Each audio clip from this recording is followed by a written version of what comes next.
El preso 743 fue sacado a patadas de su celda. Los agresores no eran reclusos, sino funcionarios de la prisión de Petak en Rusia. Con las manos atadas a la espalda, fue conducido a una habitación apartada, donde recibió un aluvión de puñetazos que desencajaron su mandíbula. Después, fue sodomizado.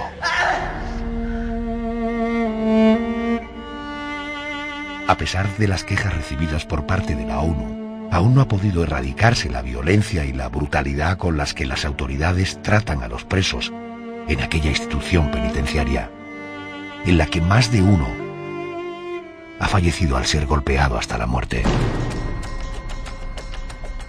Como el recluso 743, los internos de Campo 22, en Corea del Norte, sufren cada día las más insólitas torturas. Muchos de ellos son colgados del techo, cabeza abajo, recibiendo golpes con barras de metal, o son introducidos durante días, sin poder dormir, en cubetas llenas de agua hasta la nariz.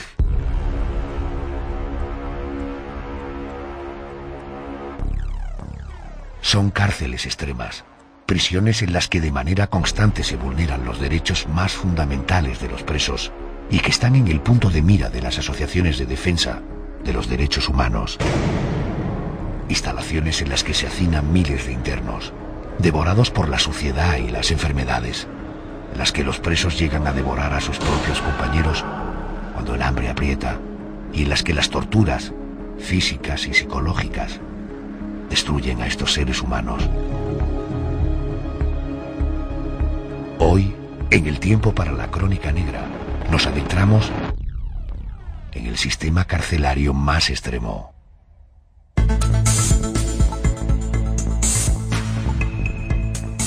José Manuel Frías, buenas noches y bienvenido. Buenas noches, Adolfo. Hoy vamos a hacer un viaje que nos va a llevar a conocer las cárceles más extremas, más peligrosas del planeta. Cárceles en las que, según las asociaciones de defensa de los derechos humanos y según multitud de evidencias, se vulneran los derechos de los presos, los derechos más básicos de cualquier ser humano. Como se trata de contar y de enumerar, ¿por cuál de estas prisiones infernales podríamos arrancar? Pues podríamos desplazarnos en primer lugar a Ruanda, en el África Central, para conocer una prisión a la que han apodado el infierno en la tierra. Ya te puedes imaginar.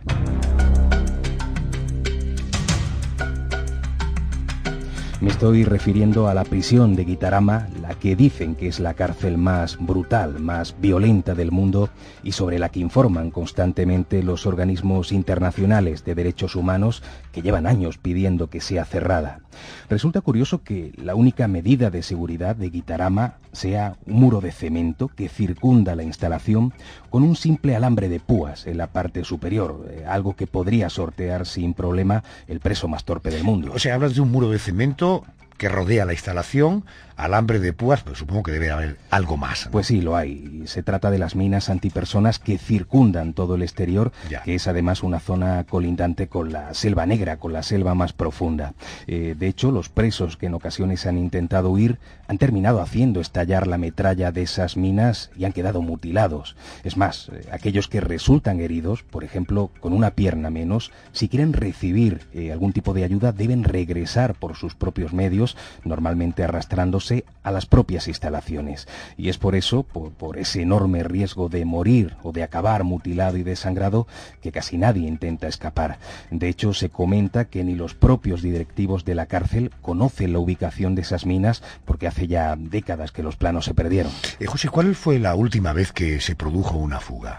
De eso hace ya unos cuantos años. Se fugaron concretamente 4 presos. Uno terminó muriendo desangrado al estallarle una mina, otros 2 fueron tiroteados desde la garita de seguridad y fallecieron prácticamente al instante, y el cuarto, esquivando las balas, logró regresar a la cárcel pidiendo perdón por su osadía. Porque ya sabemos cómo es el entorno de esa cárcel de Ruanda, con esas minas que lo rodean, pero dentro de la cárcel, hablamos del continente, hablemos del contenido. Sí, pues ante todo hay que decir que solamente hay un acceso a esta prisión por medio de un camino de tierra custodiado por soldados que están apostados cada 15 metros. otros y ellos cumplen órdenes de disparar a cualquiera que se acerque sin estar autorizado.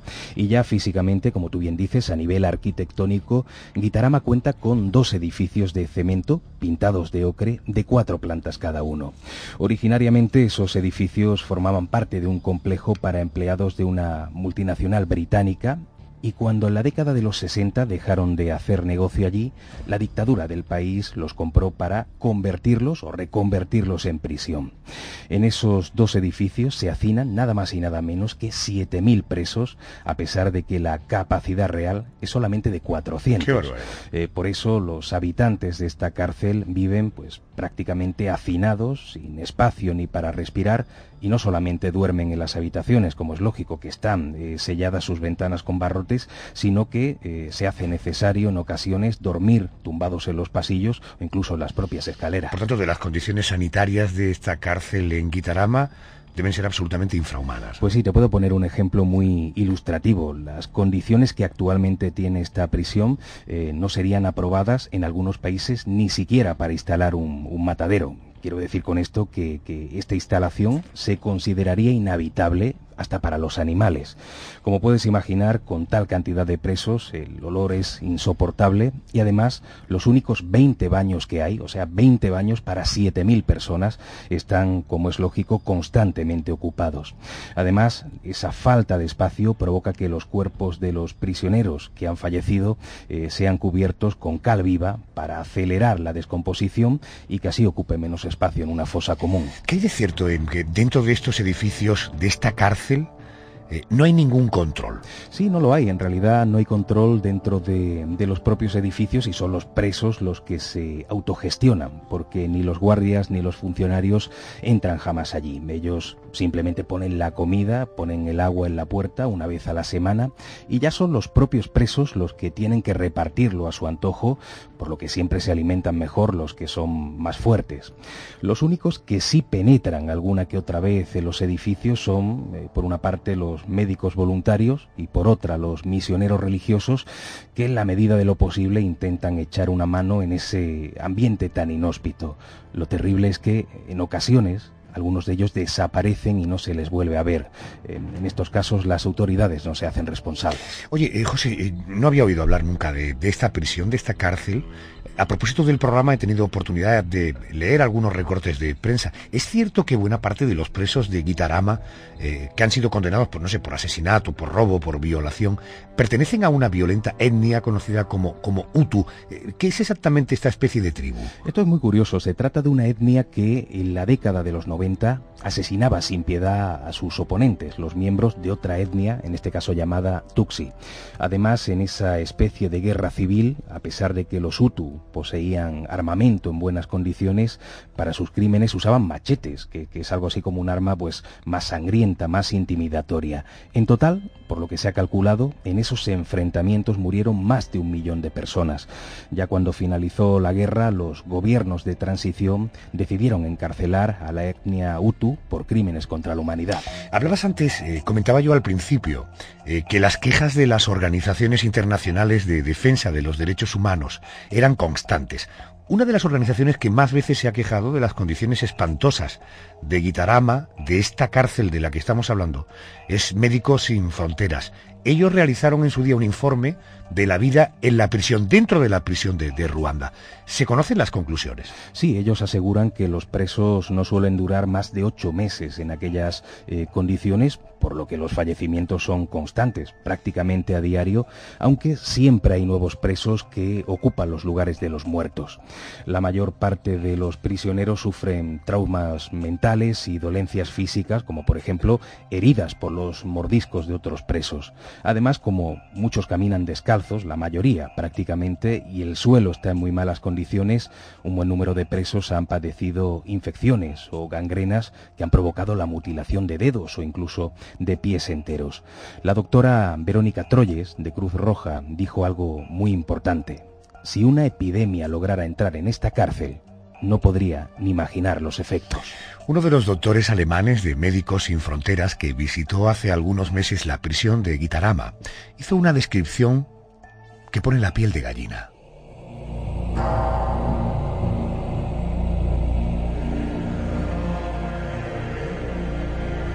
Decía que el hedor es digno de una jaula de león mezclado con aguas residuales. El ondulante océano de rostros semidesnudos y cuerpos esqueléticos, colocados el uno al lado del otro, casi amontonados en el suelo y en las paredes, provoca una constante sensación de claustrofobia. Casi no hay forma de caminar sin tropezar o pisar a los demás. No hay manera de asegurarse de si la persona de al lado está viva o muerta. Muchos se enferman de la noche a la mañana, sufren una disentería y mueren.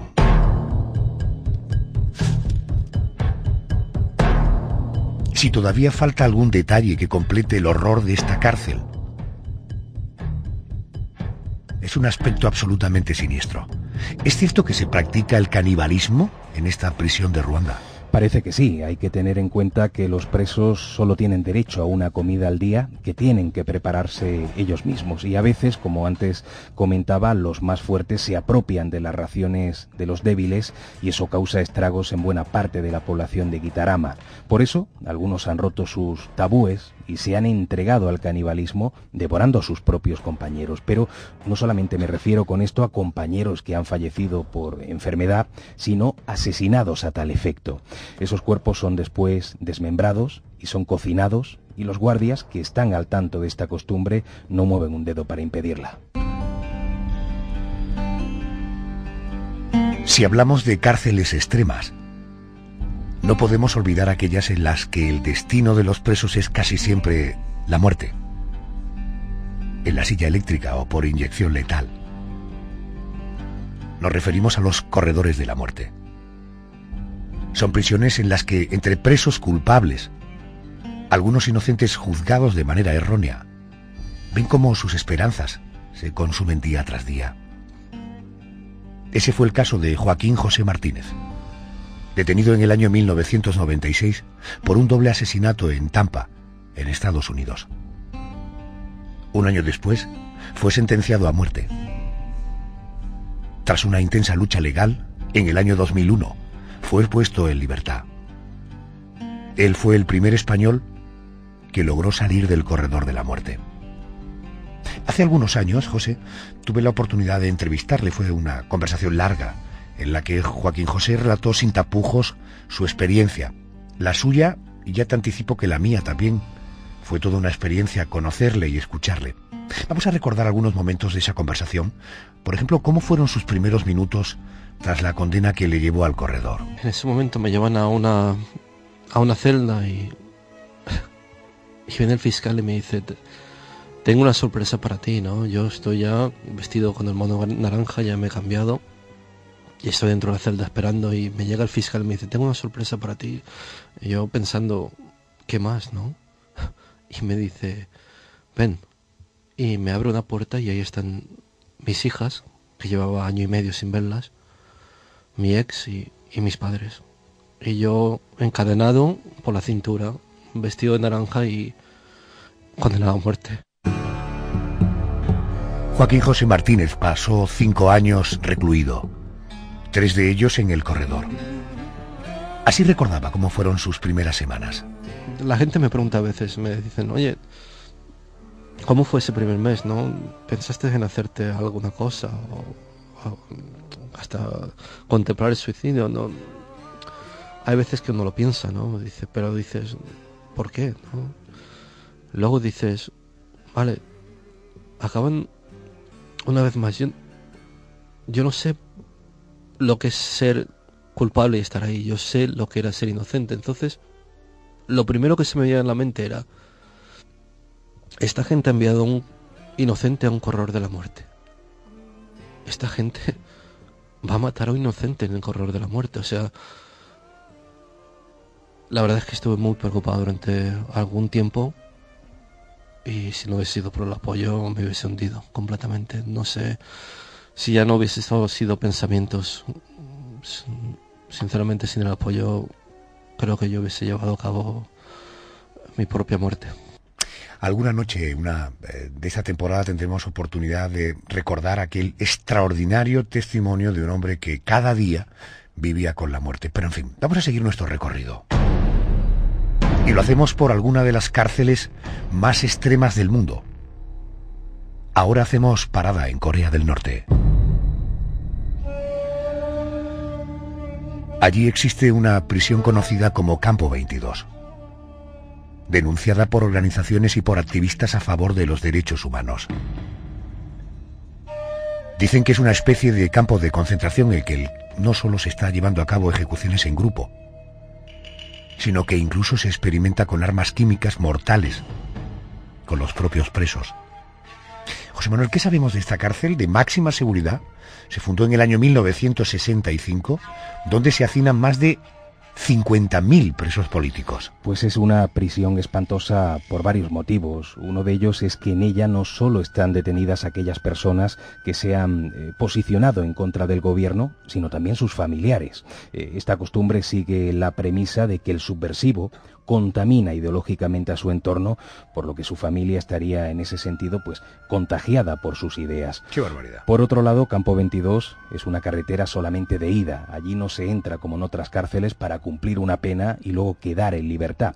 Aquí la estancia se extiende hasta la muerte del preso, una muerte que suele acelerarse con las ejecuciones masivas que se llevan a cabo a menudo en un campo preparado a tal efecto. Este tipo de vulneraciones de los derechos humanos provocó que hasta hace poco Campo 22 ni siquiera apareciera en los mapas. Incluso el propio gobierno norcoreano hasta hace no mucho negaba su existencia. Pero las imágenes por satélite terminaron por sacar a la luz ese infierno. ¿Y si el destino es Campo 22? Sabemos que no hay vuelta. Supongo, por tanto, que además las condiciones también deben ser infrahumanas. Desde luego lo son. El recinto está rodeado por una cerca electrizada y los guardias no dudan en usar ya en el interior a perros duramente entrenados para destrozar a sus víctimas.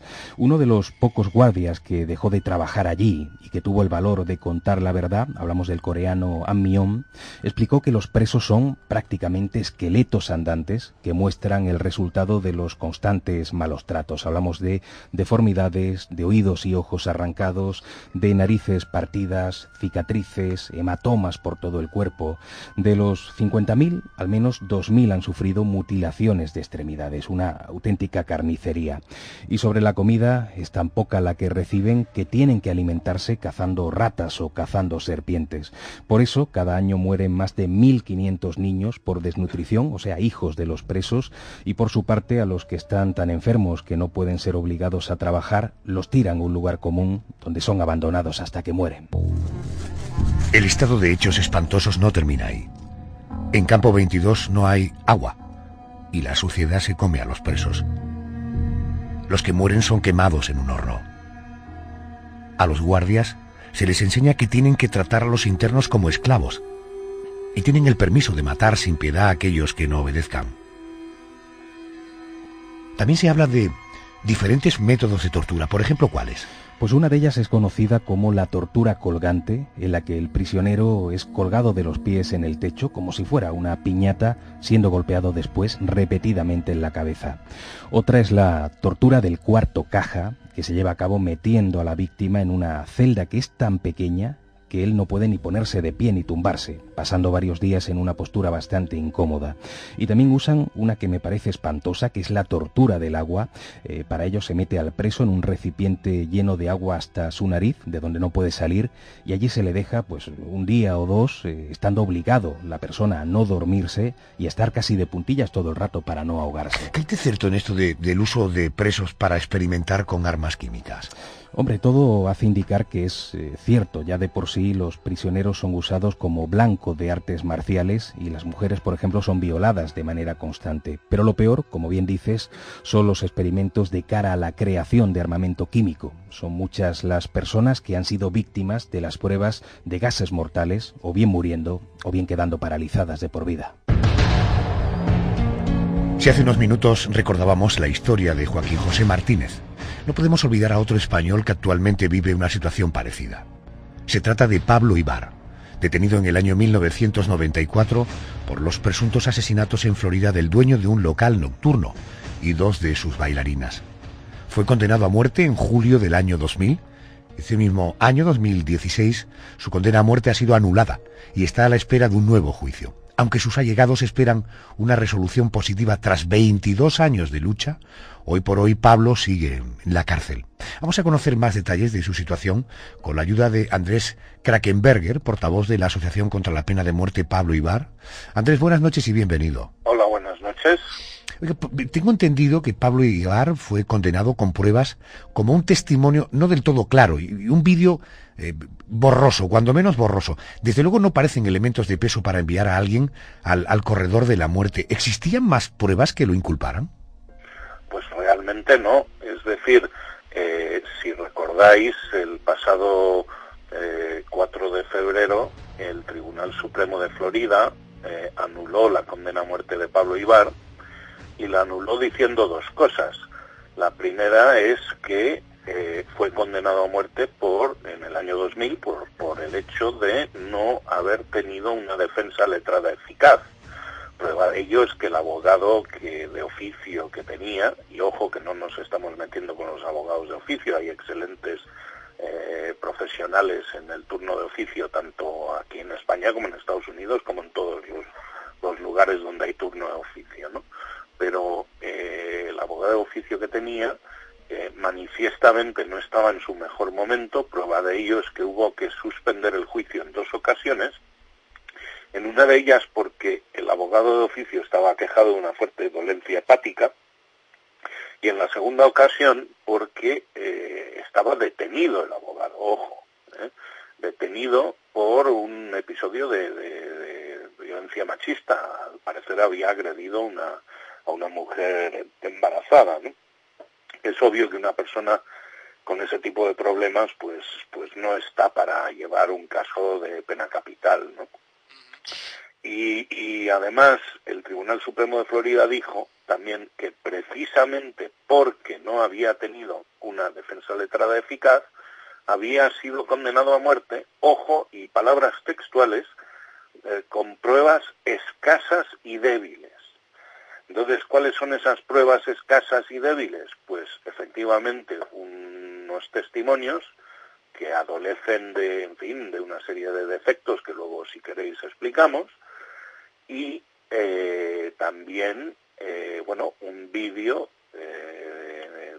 que todos conocemos, creo, lo hemos visto multitud de veces en televisión, está en YouTube, y es un vídeo en donde, yo diría que ese vídeo sí sirve para establecer los hechos, se ve qué ocurrió, pero manifiestamente no sirve como prueba de identificación de nadie. ¿Por qué? Pues porque es muy borroso, tiene muy poquita resolución y tiene fuertes contrastes lumínicos, ¿no? Uh-huh. Andrés, en estas más de 2 décadas ha habido reacciones por parte de políticos españoles. ¿Se han preocupado, han movido hilos a favor de Pablo Ibar?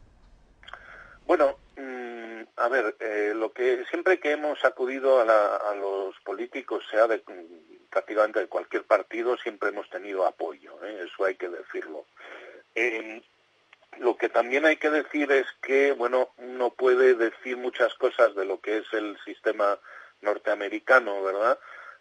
Pero una cosa es clarísima en Estados Unidos, y es que la separación del poder judicial y del poder, digamos, ejecutivo y legislativo son absolutamente separaciones estancas. Y tan es así que cualquier, digamos, intento de inmiscuirse por parte del poder legislativo, del poder ejecutivo en el judicial en Estados Unidos, pues suele producir muy malos resultados, ¿no? Porque el poder judicial es enormemente, como diría yo, enormemente celoso de su independencia allí, ¿no? Yeah. Entonces, si además esos intentos vinieran de digamos, políticos extranjeros, pues sería aún peor todavía, ¿no?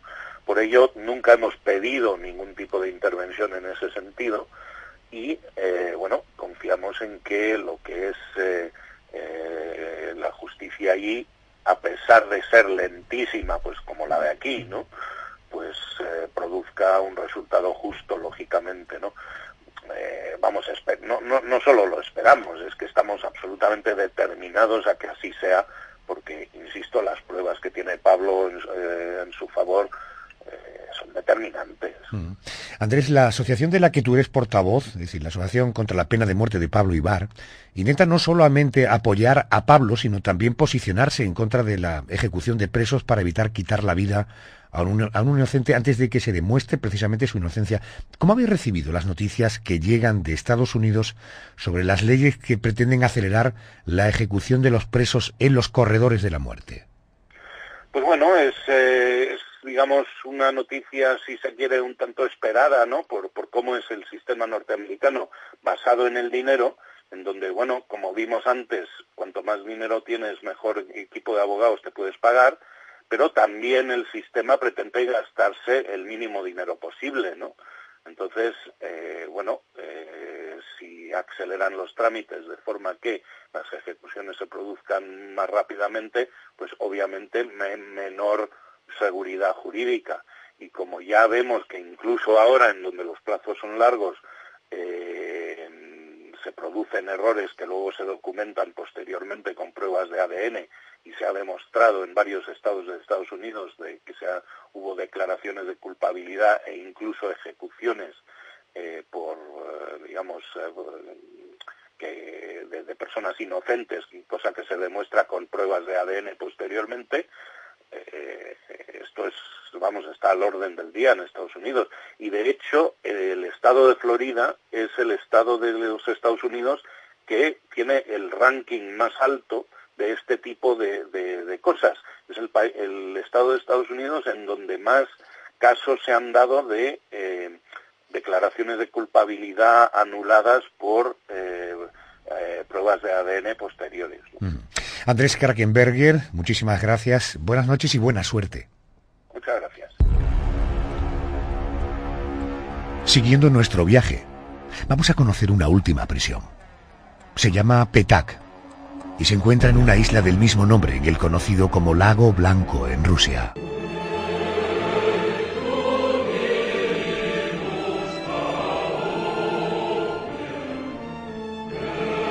A esta prisión la llaman el Alcatraz de Rusia y cuenta en su interior con algunos de los presos más peligrosos del país. Pero eso sí, los derechos de los internos son inexistentes. José Manuel, ¿qué nos puedes contar de Isla Petak? Aquí hablamos de otro infierno. Aquí los presos son encerrados en celdas de máxima seguridad y completamente aislados las 24 horas del día, tanto de otros presos como de los propios guardias, por lo que pasan años sin tener contacto con ningún ser humano. Eso forma parte de una tortura psicológica. Aquí el frío es tan terrible, en esa zona concreta del país, que muchos internos mueren por eso, por el frío, ya que ni siquiera tienen mantas con las que cubrirse. Y por supuesto, tampoco hay medidas de higiene y es muy fácil enfermar. ¿Torturas psicológicas? Supongo que también físicas. Las hay. Aquello es una cárcel sin más ley que la que marcan los propios funcionarios, y en cualquier momento toman a un preso, lo llevan a una habitación apartada, con las manos atadas, y comienzan a darle patadas y puñetazos sin ningún tipo de miramiento. Incluso los sodomizan a los internos en los propios interrogatorios. En más de una ocasión los presos se han amotinado con la única intención de pedir justicia. Esta situación es similar en otras prisiones de Rusia, y que el gobierno no ha sido capaz de erradicarlas a pesar de las quejas de la ONU. En este sentido, hubo un caso muy llamativo que puso a Rusia en el punto de mira. Se trata de la muerte del abogado Sergei Magnitsky, año 2009, cuando se encontraba encarcelado a la espera de un juicio. ¿Qué se supo sobre las circunstancias de su muerte? Bueno, ya habían llegado rumores cuando aún vivía que decían que, a pesar de estar enfermo este hombre, no recibió atención médica durante el año que estuvo interno en una cárcel rusa. Tras su muerte, los propios encargados de la prisión reconocieron que tal vez se había usado con el abogado una fuerza excesiva, aunque siempre ponían como excusa su carácter provocador. Pero quedó claro que hubo un tratamiento abusivo, ya que el propio Consejo de Derechos Humanos del Kremlin reconoció que, seguramente, Sergi fue golpeado hasta la muerte. Vamos a cerrar este periplo situándonos en nuestro propio país. Y lo hacemos para conocer detalles sobre nuestro sistema carcelario, para responder a preguntas como si aquí se vulneran también los derechos fundamentales de los presos. Está con nosotros Valentín Aguilar, es coordinador general de la Asociación Pro Derechos Humanos de Andalucía. Valentín, buenas noches y bienvenido. Buenas noches. ¿En España se vulneran los derechos de los presos? Sí, hay que ser contundente y decir que sí, se vulneran, bueno, pues de forma moderada, en el sentido de más allá de lo razonable, pero tampoco es una vulneración totalmente y absolutamente generalizada. Se vulneran en todos los ámbitos, se vulneran pues del ámbito sobre todo de la sanidad, por ejemplo, desde el ámbito de tener personas metidas en un sitio a la cual tampoco sirve para dar mucho más apoyo, sí, se vulnera de forma diferente. ¿Cuál es la historia más representativa de abuso carcelario en España? Podríamos pensar en muchísimas, pero quizá por ser la más simbólica y la más fácil de entender para cualquiera, recuerdo un caso de una persona en Sevilla en la cual perdió 12 citas médicas con especialistas en los hospitales, era un tratamiento de cáncer, si no recuerdo mal, y perdió hasta 12 citas y ya el médico del hospital llegó a poner por escrito que casi era absolutamente imposible tratar a nadie que tenía un problema de salud de tal gravedad. Es decir, cada uno prisión mira porque el preso esté allí, pero en el momento que hay que hacerle un algo más, que ellos no se lo dan, sino que corresponde a la comunidad autónoma, a la sanidad, ya si no viene la policía a llevárselo para llevarlo a otro sitio y atenderle, ese ya no es su problema. Y esos son pues ejemplos muy representativos de cómo se vulneran derechos de las personas. Valentín Aguilar, gracias por atenderme, gracias y buenas noches. Bueno, pues buenas noches y únicamente si alguna persona tiene interés en escuchar a algún preso en directo, recomiendo un vídeo que editamos desde la asociación nuestra, basta poner en cualquier buscador vídeo Derechos Humanos Andalucía, Pope o Derechos Humanos Andalucía, Honorio, y ahí podremos escuchar un preso y ver cómo él narra todo lo que ha ido pasando. Gracias. El recorrido de esta noche ha sido solo una muestra de esas cárceles extremas con condiciones inhumanas que existen en diferentes lugares del mundo. Nos han faltado muchas otras, como la de Diyarbakir en Turquía, la de Carandiru en Brasil o la de La Sabanera en Venezuela.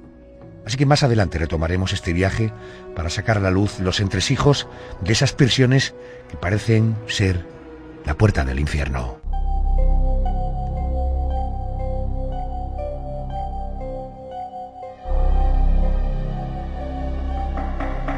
José Manuel Frías, hasta la semana que viene. Gracias. Gracias, buenas noches.